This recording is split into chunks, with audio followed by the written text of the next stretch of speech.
पौष माह के कृष्ण पक्ष में आने वाली सफला एकादशी अपने नाम स्वरूप साधक के समस्त कार्य को सफल बनाती है। इस व्रत को करने से नौकरी, व्यापार, शिक्षा संबंधी आदि क्षेत्रों में सफलता मिलती है। सफला एकादशी का व्रत कथा के बिना अधूरा माना गया है। जाने सफला एकादशी का महत्व और कथा इस वीडियो के माध्यम से। वीडियो शुरू करने से पहले आप सभी से मेरा निवेदन है कि अगर आपको वीडियो पसंद आए तो प्लीज वीडियो को लाइक करें, चैनल को सब्सक्राइब करें। पौराणिक कथाओं के अनुसार प्राचीन काल में सफला एकादशी की कथा शुरू करते हैं। पौराणिक कथाओं के अनुसार प्राचीन काल में चंपावती नगरी में महिष्मान नामक एक राजा उसके 4 पुत्रों के साथ रहता था। उसका सबसे बड़ा लुम्पक नाम का पुत्र महापापी और दुष्ट था।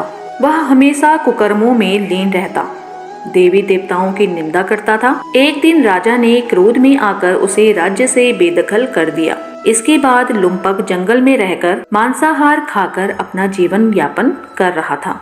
कहते हैं कि कभी कभी अनजाने में भी प्राणी ईश्वर की कृपा का पात्र बन जाता है। ऐसा ही कुछ लुम्पक के साथ भी हुआ। एक बार भीषण ठंडी की वजह से वह रात में सो नहीं पाया। रात भर ठंड से कांपता रहा, जिसके कारण वह मूर्छित हो गया। उस दिन पौष माह के कृष्ण पक्ष की 10वीं तिथि थी।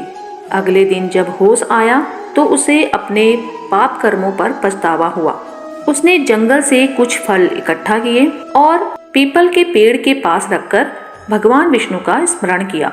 इस सर्द रात को भी उसे नींद नहीं आई। वह जागरण कर श्री हरि की आराधना में लिप्त था। ऐसे में अनजाने में उसने सफला एकादशी का व्रत पूरा कर लिया।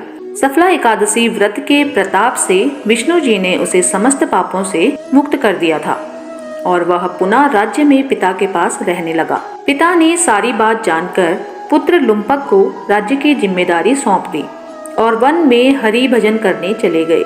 लुम्पक ने वृद्धावस्था तक शास्त्रानुसार राज्य किया और अंत में वन में जाकर विष्णु जी की पूजा की। एकादशी व्रत के फल स्वरूप उसे मोक्ष की प्राप्ति हुई। मान्यता है कि सफला एकादशी का व्रत व्यक्ति के सारे कार्य सिद्ध कर देता है। मान्यता है कि इस दिन भगवान विष्णु की विधि पूर्वक पूजा व्रत करने से साधक को जीवन में शुभ फल की प्राप्ति होती है और घर में खुशियों का आगमन होता है। चलिए जानते हैं सफला एकादशी के दिन किस प्रकार भगवान विष्णु की पूजा अर्चना करनी चाहिए। भगवान विष्णु की पूजा करने की क्या है विधि। सफला एकादशी पूजा विधि।